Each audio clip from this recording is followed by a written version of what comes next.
Hey guys, what is up? It is No Help and welcome back to another video today. So today we're going to be covering the Guardians of the Rift changes and why this minigame is so much better.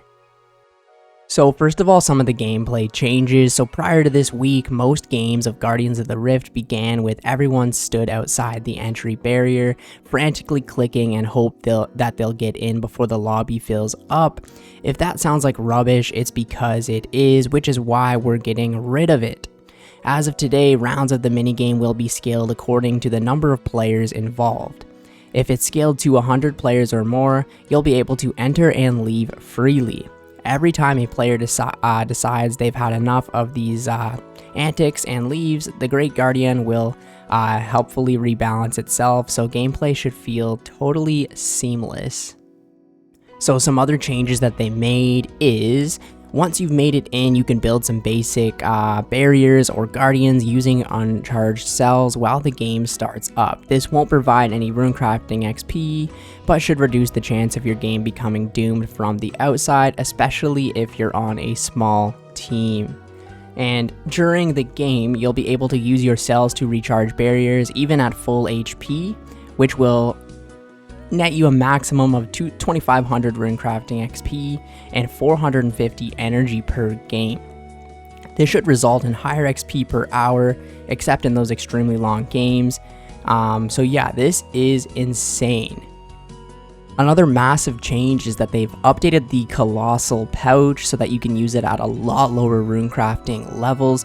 As you can see on screen right now, you can actually start using the Colossal Pouch at level 25 runecrafting, and it will hold an extra 7 essence, and this scales all the way up. So if you unlock this early, you can use it, which will definitely boost your runecrafting experience. Okay, so I'm going to be testing this out today to see how good it is. I'll probably do it for a solid hour and check the experience and points we can get. So starting off, this is the gear that I'm going to be taking. So I'm going to be taking the Full of the Eye outfit with the Abyssal Lantern with U-Logs. I brought the Amulet of the Eyes just to teleport here. We've got the Dragon Pickaxe, Max Cape, and I brought the Celestial Ring. Don't know if that really matters. And of course in the inventory we've got the Colossal Pouch and a Chisel. Okay, so we should just be able to enter now freely. Oh, that is so beautiful without having to wait. And the Guardian power is at 99%, so that means the game is just about to end, I believe. Oh, this is honestly so much better because before you kind of had to wait, spam click the door like it was saying in the post, but now you can just enter. Say it was at 50%, I could have still got some points and experience and finished off that game with them. But now I kind of joined at a really good time because the game was just ending. So yeah, let's do this for a full hour and see how much XP we can get. Okay, so now I should be able to place a cell. I guess this one I can anyways, but we can always place down a cell to get a bit more experience, which is great. Oh, yes.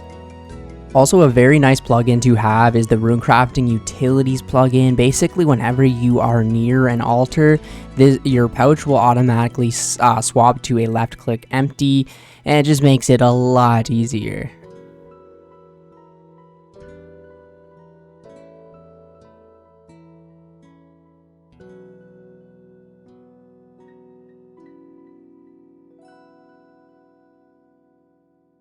Alright, so that game just ended, and I'm almost done the hour. We've got about another 15 minutes left, but it's nice that I can just leave this area if I want.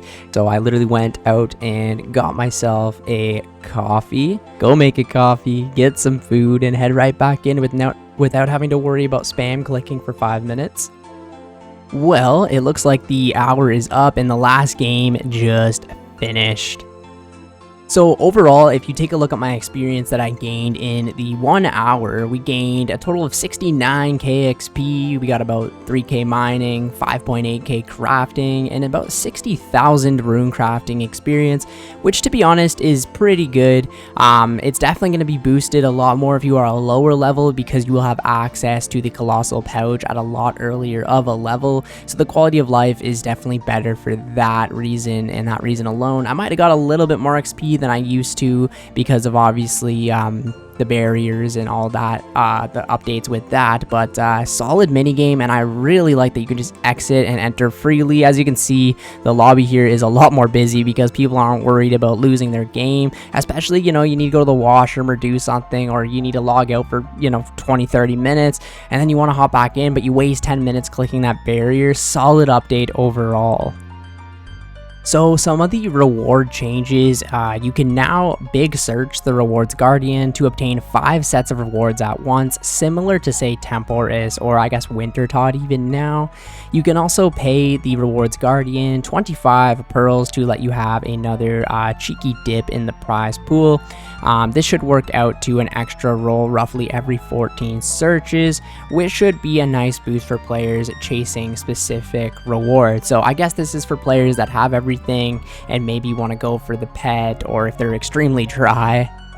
So Abyssal Pearls will roll between 14 and 16, up from 10 and 20. So it looks like on average you should be getting a lot more Abyssal Pearls when you do land the roll. This should reduce variance a bit if you've had a few unlucky rolls in a row and make progress feel steadier.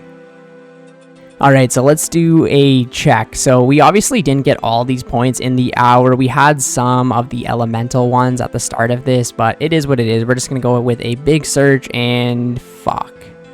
Anyways, we're going to go with a big search and see if we can get anything. So yeah, 14 pearls right off the bat. It's nice to be able to do this big search because you will have to stay here for a very long time, and it's always extremely annoying.